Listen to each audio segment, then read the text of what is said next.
Hello and welcome to the Eating Disorder Therapist podcast. This is a podcast to help you find peace with food and overcome disordered eating. And I'm Harriet Frew, aka the Eating Disorder Therapist. I'm so excited to share with you all kinds of stories, tips, information and guest interviews to help you on your journey in finding peace with food. So thank you so much for listening today. Now today I'm speaking to Ariana Rodriguez, who is a dietitian, certified intuitive eating counsellor, yoga teacher and NLP practitioner. Ariana trained as a dietitian in Montreal, Canada, and later moved to London, where with Cassie Barnard, she founded Embody Health London, where they have a team of experts working in eating disorders and body image. Their mission is to help women heal their relationship with food and their body and live a life of diet freedom. They are supportive of an anti-diet approach and intuitive eating principles. Ultimately, they want to help you heal your relationship with food and live a life you love. You may have seen Ariana and Cassie on TikTok or Instagram Reels with their uplifting dance routines, spreading messages of body acceptance and a healthy relationship with food. They have such a positive energy which is infectious, and I love the way that they combine a fun element but clearly are absolute professionals with a wealth of knowledge and expertise. Outside of Ariana's nutrition and yoga therapy work, you can find her traveling around the globe, outside the pandemic I'm guessing, dancing and singing in the kitchen, spending time in the outdoors, meditating and connecting with friends and family. She is a self-proclaimed wannabe chef, amateur photographer and loves to stick her nose into a juicy book. I'm really looking forward to speaking with Ariana today. Let's get to the interview. Hi, Ariana. Thank you so much for coming on the podcast today. Good morning. Hello, Harriet. So great to be here. Thank you for having me. Oh, well, thank you so much, Ariana, because I know we've been trying to sort of speak for a while, haven't we? And just busy schedules and everything else. You know, I'm so glad you're here today. Yes, we made it work. We made it work finally. Yeah. So, Ariana, could you introduce yourself, please, first to the listeners?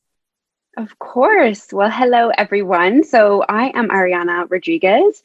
I am a registered dietitian and co-founder of Embody Health London, which is an eating disorder and body image specialist nutrition clinic based in London, of course, as in the name.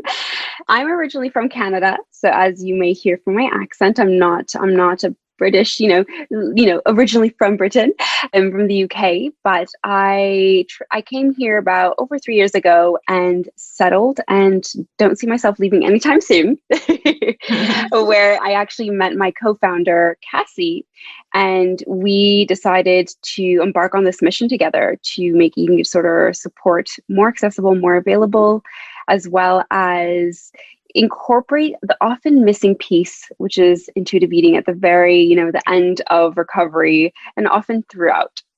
Okay, well, thank you so much for, telling us more about you. And I just want to say straight away, actually, as I just love the vibe of Embody Health London. I think you and Cassie, you both come across as just so full of energy and warm, and I love your dances. And, I think if I was looking for eating disorder treatment, I would be very drawn to working with you guys. I'm so glad you mentioned that, Harriet, because that's our aim. It can be quite scary and intimidating and overwhelming to seek support. It is not an easy thing to do. It takes a lot of courage. And there's often this misconception about the role of dietitians in eating disorder support, right? It's this sense of, they're going to tell me, they're going to force feed me. It's going to be really negative. It's going to, exacerbate my relationship with food. And there's often it's like this demonizing approach or a sense, which is often what we hear from clients and their past experiences. So we're trying to move away from that and really make it, something that is, more positive, something that brings joy into your life, that is something to look forward to, brings satisfaction and pleasure back in. So I'm glad that kind of seeps through and that you get that sense as well, because that is the ultimate mission. Oh, well, it's really good to hear about your approach and I guess the way that you have really thought about how you are presenting yourselves to people and to kind of, feel, you're creating this kind of environment in a way where they're going to feel hopefully safe and they can open up and that it's not something really scary and terrifying, but absolutely. Yeah. So good to hear. So Ariana, could you tell us a bit more about sort of your journey into working in this whole area? Yes, absolutely. So it's a bit of a journey. It's never a linear path, is it? But It isn't. which is great. It kind of keeps it exciting, the adventure going. But ultimately, I guess how I got, firstly, if we back up and go into think how I got to nutrition and this field of dietetics. At first, I was a competitive dancer for much of my childhood into my adolescence up until I was 18 years old. I started dancing from the age of 4 in ballet, which was a big part of my life. I would dedicate about 20 hours a week nearly. And thinking back, I actually reflect sometimes on thinking, how did I do that? How did I manage my time so well? But anyway, so I dedicated much of my time in dance, which is where I really learned the impact of nutrition and how it actually can help you with performance, with optimizing, how you feel when you dance and, your mind as well, your memory and all of that. So that's really where I started to kind of pair two and two together. And then throughout my high school, my mom actually was diagnosed with breast cancer. So that was a really tough time in my life where I actually started thinking about my body differently, about how actually we're not invincible. There is vulnerability there. There is, we have to take care of ourselves, of our health. And, down the line, looking back with my kind of dietetic hat on, it actually did turn into perhaps more orthorectic tendencies, which, was quite extreme in the sense that everything had to be organic when I was, in my early teens, because of course I didn't want to have, it was all about this preventing cancer and this ultimate fear that was driving my food choices, right? Everything had to be organic, local, fresh, not frozen, or all of these things, little rules that kind of added up. And I started reading more and it ended up kind of feeding into that black and white thinking. Yeah. And you can probably relate, right? This is one of those things that it's so easy to just take on these, this evidence-based knowledge and make it black and white and just adopt it as the ultimate truth and absolute truth under any circumstance. So that's where I kind of fell into, I did have a love for nutrition. And then that led me to study the health sciences in my undergrad, which was kind of a biomedical study. So it was really more of like a pre-med program where I got a taste of all different types of factors that influence our health, which opened my eyes in the sense that actually it's not just about nutrition. There are so many other facets to health, whether it be occupational health, environmental health, social health, all of these factors that actually started seeping into my kind of, my day-to-day thinking about actually, it's not just about the food. What if I tone it down a little bit? So I was really grateful for that degree. It was quite broad, but it gave me a really nice foundation. And I still had a passion for nutrition. So then I decided to do my master's in dietetics, which is where I actually got my credentials. And, lo and behold, in the dietetics field, it's still often the case today. I do speak to quite a lot of students in studying now in the present moment. And there is still a sense of using nutrition to, in a way that may not always be constructive. It's very rigid. There are many rules in the field, such as, whether you're following a blood pressure diet, like the DASH diet, or something for heart related to heart disease prevention or diabetes. And there are a lot of rules around that. So of course we're trained as such, but there was still something that didn't really sit quite right with me. I kind of didn't, there had to be more. It's not just, again, about nutrition. It has to be more. What about, what we do in our day-to-day, how we manage stress? What about our sleep? We are such complex beings. So this has always been underlying, a big interest of mine is seeing humans as a whole. And, in my undergrad, because I was so stressed. I'm a high achiever, perfectionist qualities over here. Lots of tendencies in that area. And so, of course, I let go of dance at that time and I solely focused on my studies. But that was soon, I found it was just too overwhelming. So I ended up taking up yoga, which is a big part of the approach I actually take today.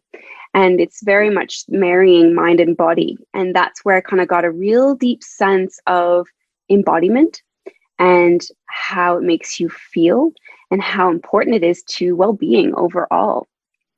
So down the line, this is all happening kind of as a personal journey for me at first. And when I completed my master's, I actually got a job in a diabetes clinic. So I ended up taking it, of course, as a new grad. You think, oh, great, I have something. Finally, Yeah. amazing. So I ended up working there for about a month, but I actually had to follow my intuition and I moved to London soon after graduating. Yes.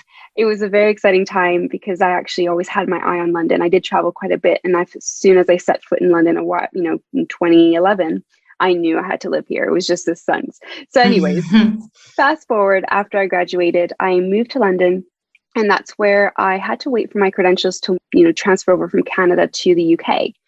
And during this time, I actually did a bit of corporate wellness and all that to say I waited. I finally got my credentials, and the first job I ended up getting was actually in a weight loss clinic, believe it or not. So this was an interesting time, and actually I'm a blessing in disguise. I always like to say it was a very important time because I actually was in a private practice. This meant that I got to definitely improve my skills as a counselor, but it's also where I met Cassie, my co-founder. So very important, part of the journey. But really, this is where the seed was planted for me that weight loss and or weight management, anything that is weight centric, actually is going to be counterintuitive and move us away from that mind-body connection, which I hold very dearly. So I did end up working there for about 18 months. Cassie was there for 2 years. So we kind of overlapped for quite a bit. But near the end, it really ended up getting to a point where what the brand was promoting did not align with my core values anymore. And during my time there, it actually gave me a really great opportunity because there was such a great work-life balance that I got to do a lot of continuing education. And I chose to study intuitive eating with Evelyn Tribole herself, who is the founder of intuitive eating, one of the two founders. So I ended up doing that. And as soon as I got those credentials, I ended up saying, nope, can't be in this environment anymore. Just doesn't go well. Yeah. So that was kind of the journey into seeing the impact that weight loss of, promotion gets to. I actually saw a lot of clients that ended up having a history of eating disorders who had, very disordered eating patterns. Even if they thought they wanted to do lifestyle changes, I want to change my habits and all that kind of stuff, those messages that they received, if weight was at the forefront, it didn't work. And so I knew I had to kind of change the messaging, and I couldn't be in a company that promoted that first and foremost. Yes. And I know it's a bit of a long story, isn't it? But all of these pieces together are what convinced me so much and make me so passionate about the work that I do every single day. And, on the side, because I do have a dear friend of mine who's been working in eating disorders for about 10 years, she's a mentor of mine and a supervisor. I was doing actually private consultations on the side with her.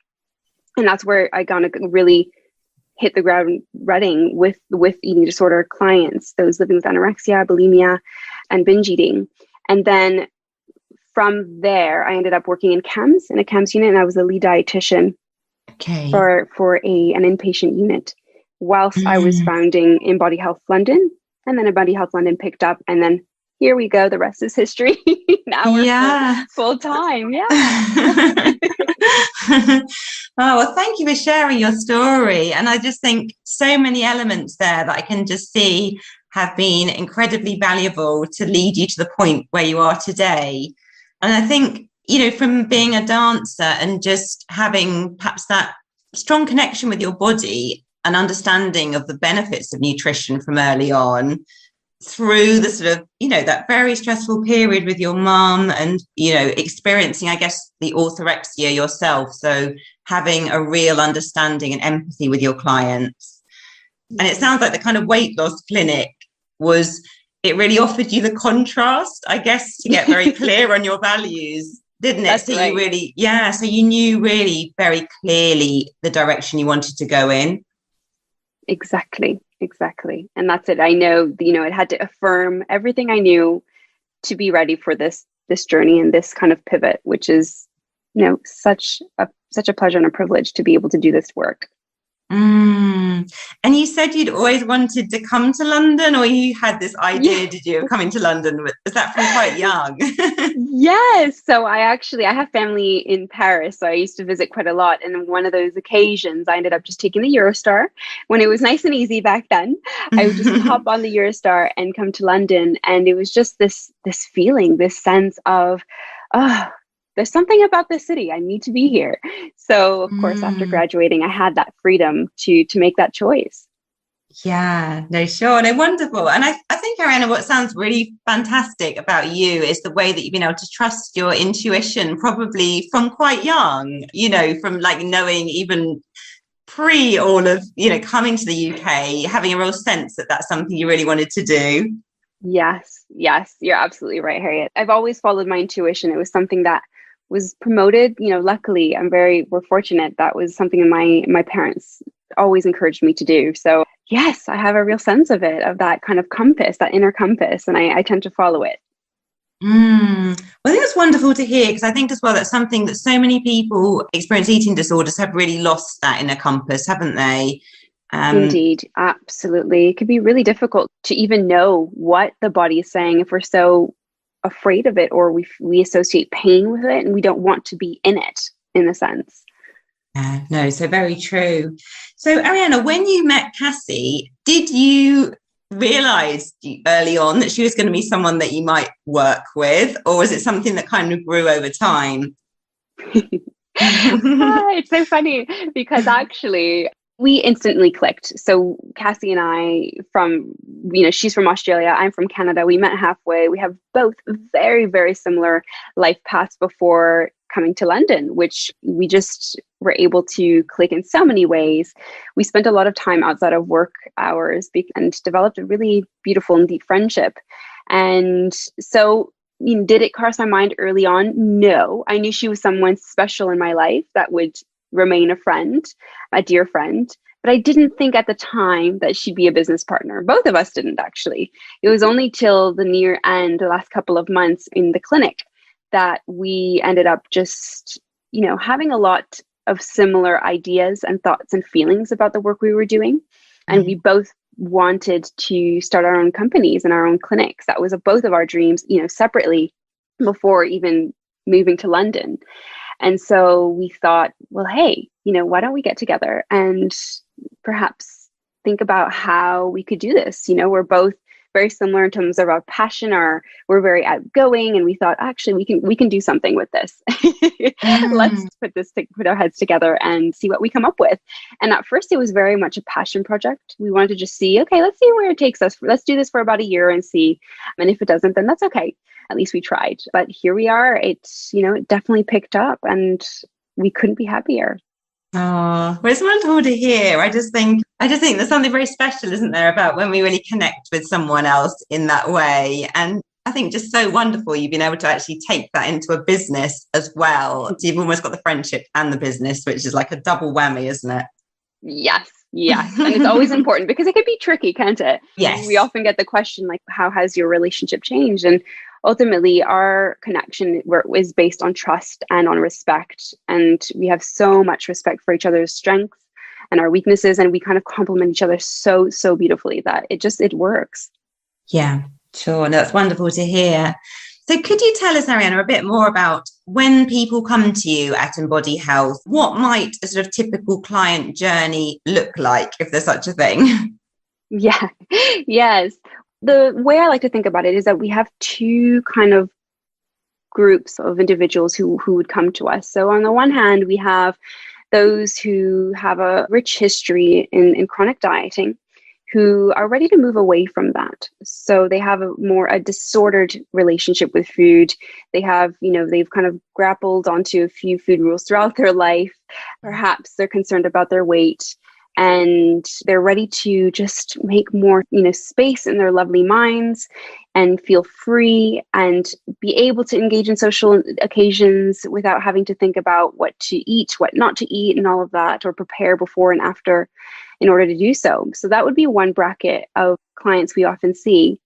And on the other hand, we have those who are living with an eating disorder. And so that can be anywhere from anorexia nervosa, bulimia nervosa, or binge eating disorder, or, eating disorders otherwise specified. So, and anywhere on that spectrum, really, because of course we can't always put everyone in specific buckets, but really it is on that spectrum. So we have two kind of groups of people. So some of them, let's say if we think about the chronic dieters, we may work individually with them, or we may actually have them in our group program, which is absolutely wonderful and very much community based. So it's very much connecting with others, because it can be quite isolating when we think, oh, it's just me, it's just my body that's not great, or, and you kind of build that negative relationship with the body. So we offer both group and individual programs for that population. And then of course, those with an eating disorder will work individually with one of our dietitians. So to answer your question in terms of what a journey would look like, we always start with at least 12 weeks, a program that is at least 12 weeks long. And the reason we do that is actually based on the NICE guidelines.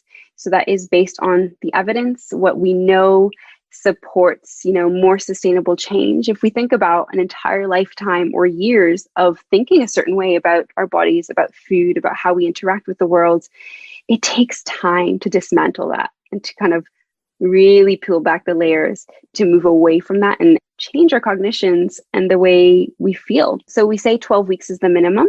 And some people, 12 weeks will be absolutely adequate. That's typically for the chronic dieters kind of population, those who have a disordered relationship with food. And then those who have an active eating disorder will often require more support. So we start with 12 weeks, we see how we go, and then we kind of continue, as and when needed.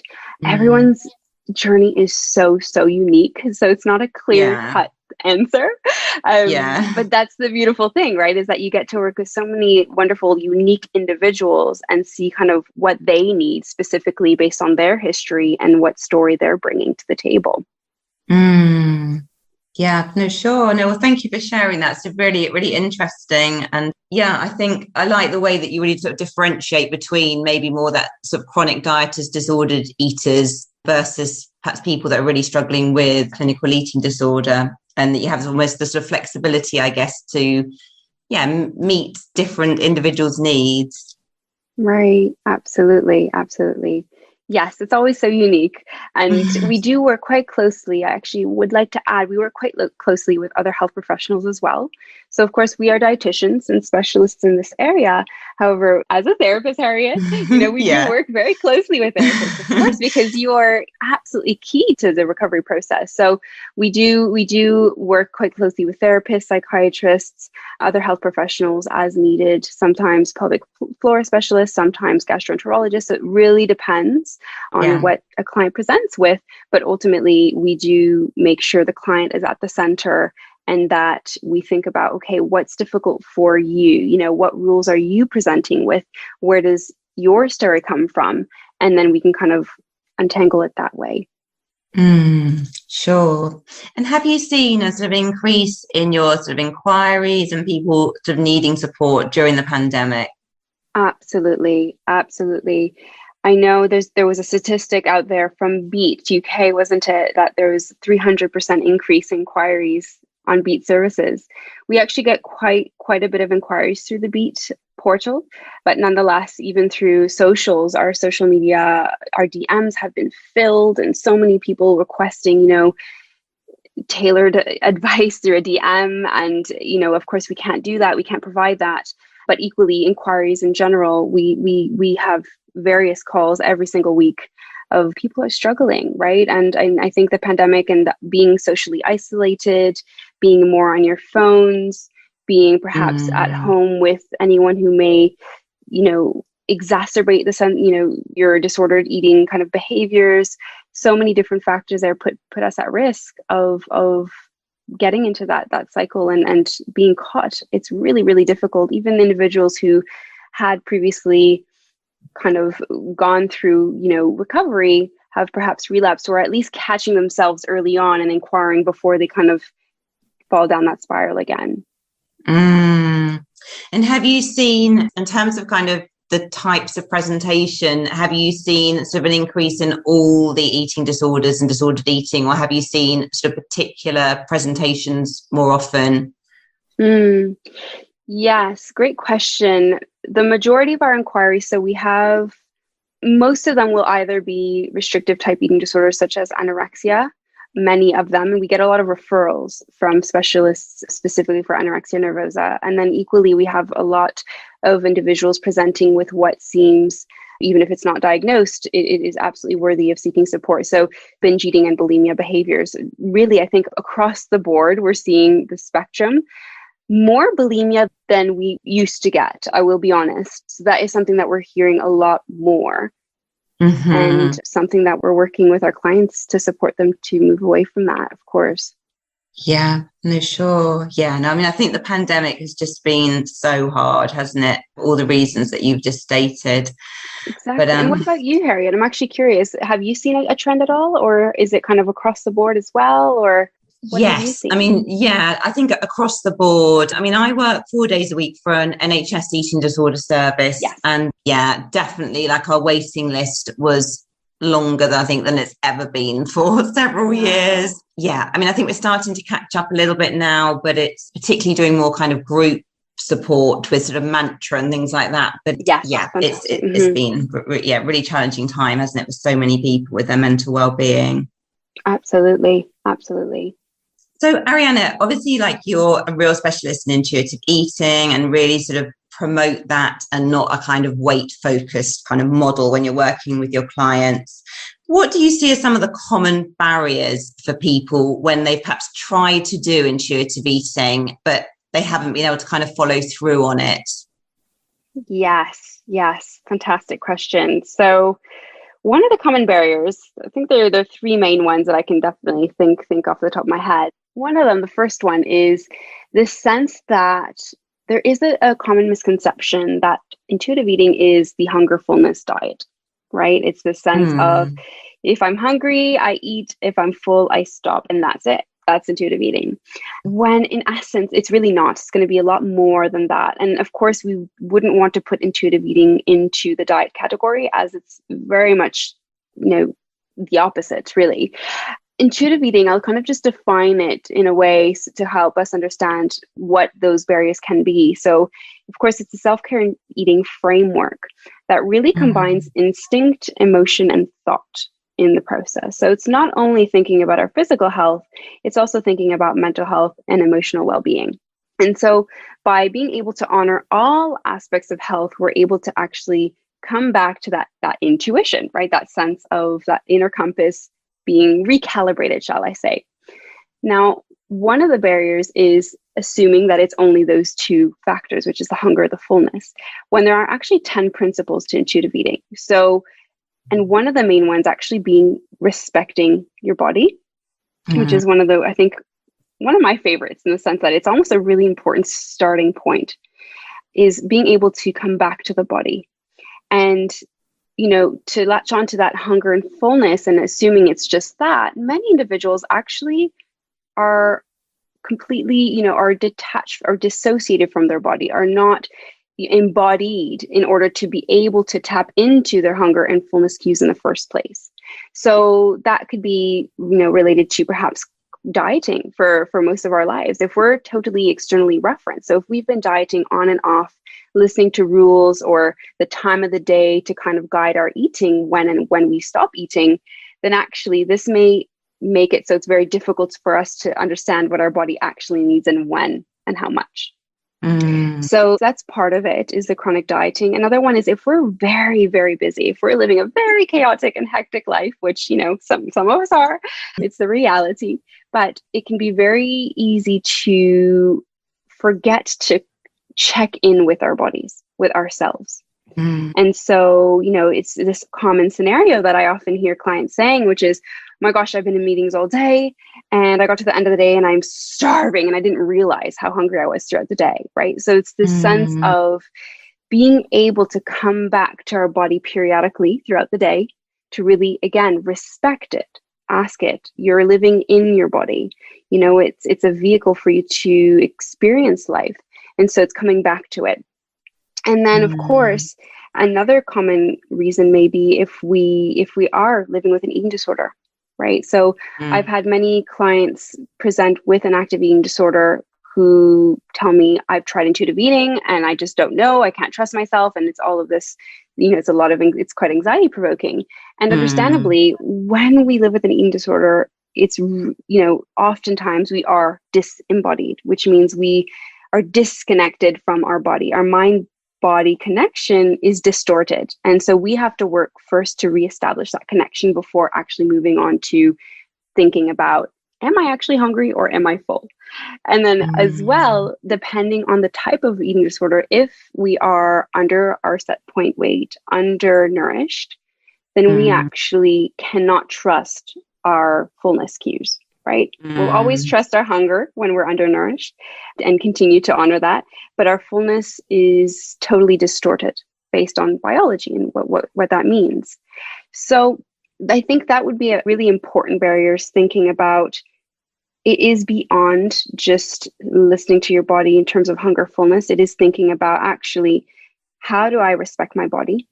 Can I think of nourishment as self-care as well? And how do I move my body, right, as well? So it's not just about the food. Kind of the common theme from today is, it's not just about food, is how do I move my body? Do I enjoy moving my body? What feels good for my body? Am I actually exercising because I want to, or because I'm, it's a form of punishment? Or, so it's thinking about your body as a vehicle and respecting that altogether. And I think that's going to be the most important part of the process. And then we can kind of latch on top of that the rest of the principles. Yeah, I think that's a really important. I think it's just really so helpful, actually. I think really wonderfully explained, because I think so many people do sort of dip their toe into the water, don't they, with intuitive eating. But, like for all the reasons you've just said there, it's very, very challenging to do that when you are so disconnected from your body, or living, with an eating disorder, if you're constantly busy. I think the busy thing as well, I think that's just something, I think as well, that's just so common, isn't it, in our culture, that people just are often, generalizing here, but can just, it's such a common thing that someone is quite out of touch with their body, and that they're kind of on this sort of hamster wheel, this kind of treadmill, moving really fast, and just not sort of stopping and tuning in and being aware, or, so out of touch of listening to those kind of cues. Absolutely. It's easy to get there, and it's rebuilding the sense of, and it's so easy in today's day and age. We're constantly connected to the outer world. Where there's social media, there's technology, left, right, and center, things making our lives easier. Absolutely. And equally, all of these gadgets and all of these things around us are lending to us relying on everything else. And then we kind of forget to kind of ask ourselves, actually, what do I need? I still need to function too.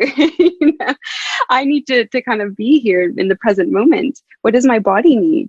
So we have to still come back to the self, to our physical bodies that house ourselves, really. And actually thinking back as well, and a common barrier is this fear of overeating is a big one.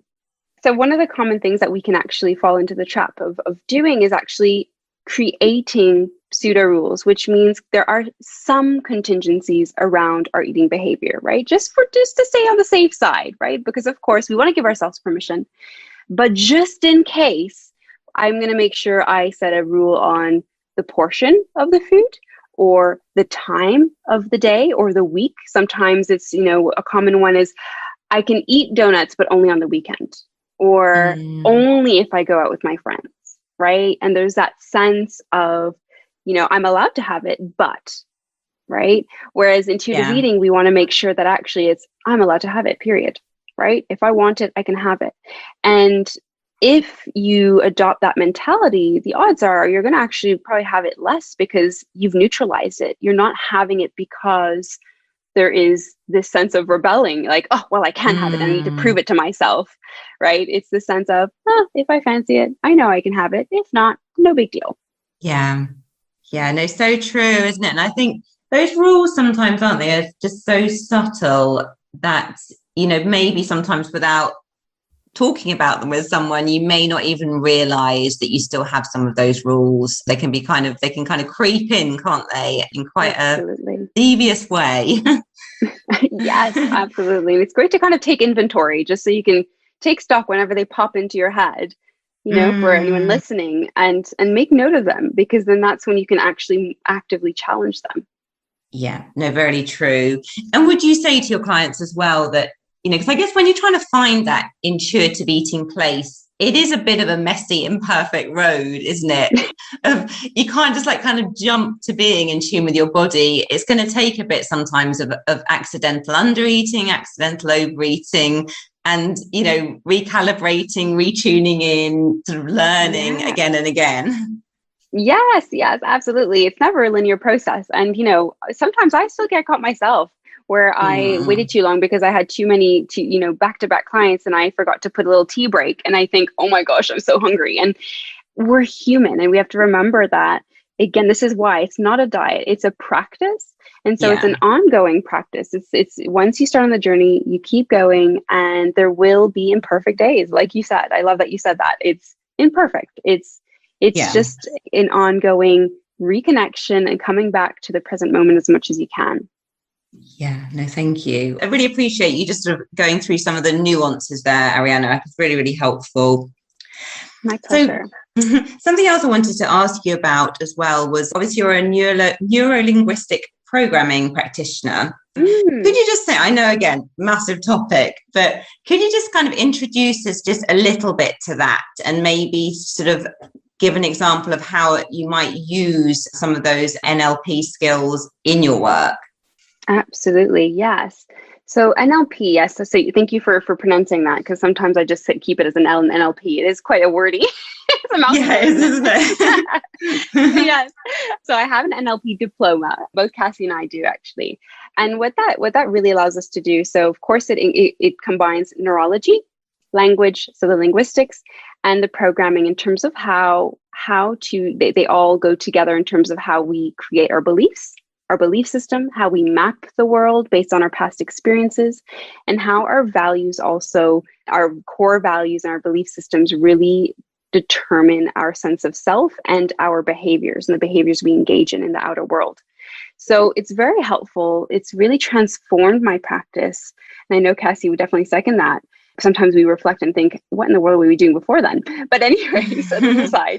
But really, it allows us to really, I like to think of us humans, right? We're onions, and we're like Shrek. We're onions, and you can peel back the layers, and ultimately we're quite complex, and we have multiple layers that determine how we interact with the outer world.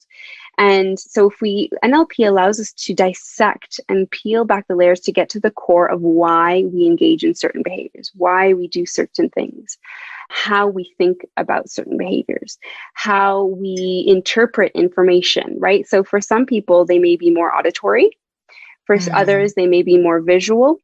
Others use more self-talk to convince themselves, right? So by understanding different, the spectrum of how people understand, make sense of the world around them, we can actually provide different resources or support systems to actually accommodate that person individually. So it's very, very helpful in terms of clinical practice.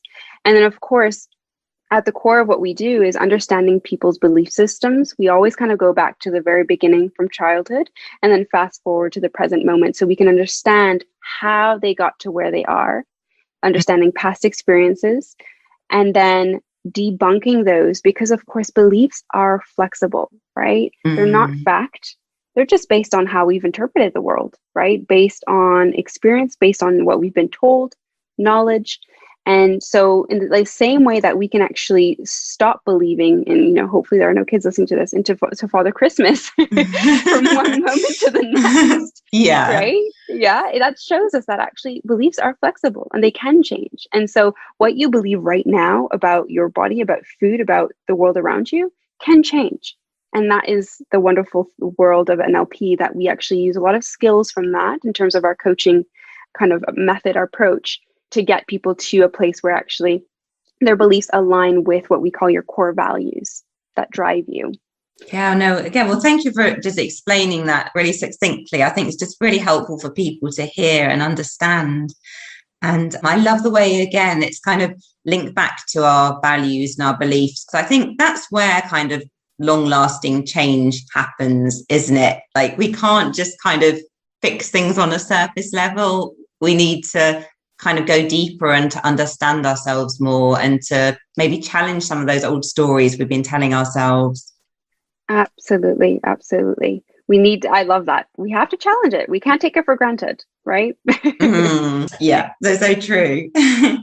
So, Ariana, how do you kind of look after yourself today to kind of keep yourself in your sort of optimal state, I guess? It sounds like you've been pretty busy, juggling lots of things. Yeah. So what are your sort of main tips, do you think, in terms of like really keeping yourself full to the brim with self-care?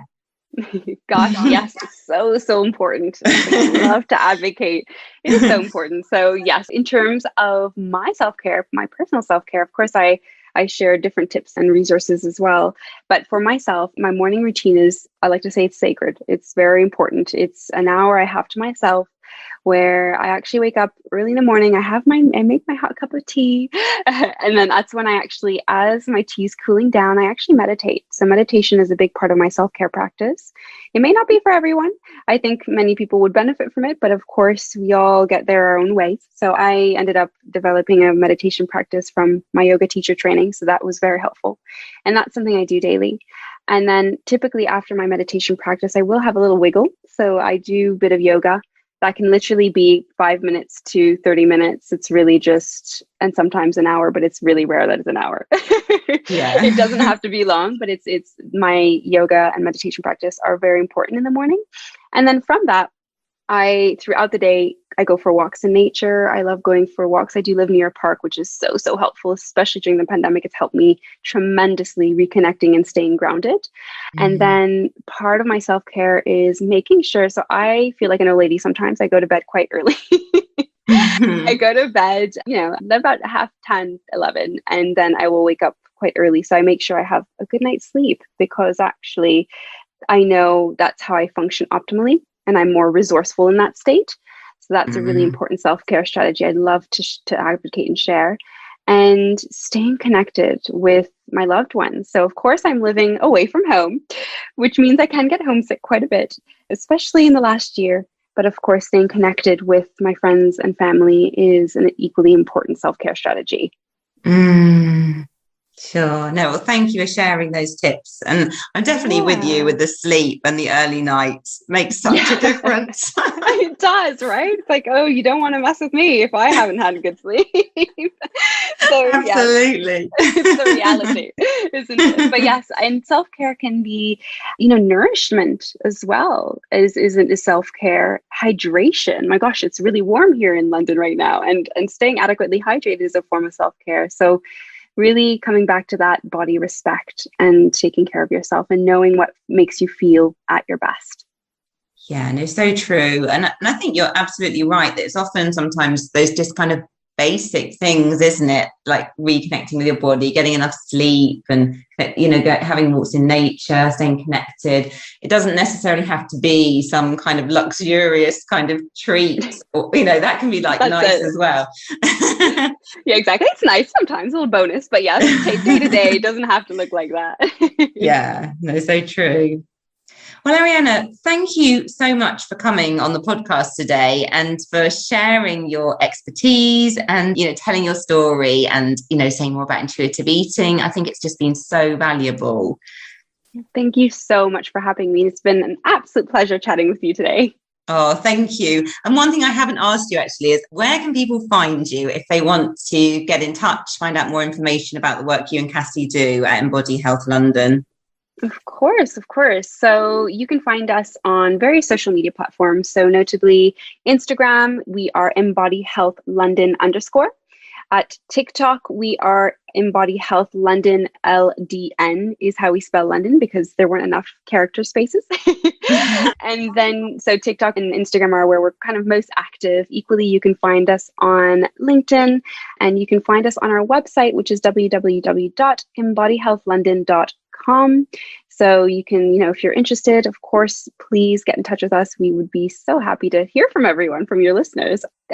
Ultimately, you can also find me at my personal account on Instagram at nutritionari. So it's nutrition ARI. Okay, lovely. Well, I'm sure lots of people will be kind of wanting to find out more, or maybe sort of getting in touch with you directly. So thank you very much for that, Ariana. My pleasure. Thank you. Thanks very much. Bye-bye. Bye. So I hope you enjoyed this conversation just as much as I did, and do go and check out all of Ariana's details and about Embody Health London in the show notes. If you're not following me already, do seek me out on Instagram at The Eating Disorder Therapist. And for further support with your relationship with food, do visit my website at theeatingdisordertherapist.co.uk. If you've enjoyed this podcast, I'd really appreciate you rating and reviewing it, because it helps it reach so many more people. Thank you. Thank you so much for listening today, and I look forward to sharing another podcast episode with you very soon.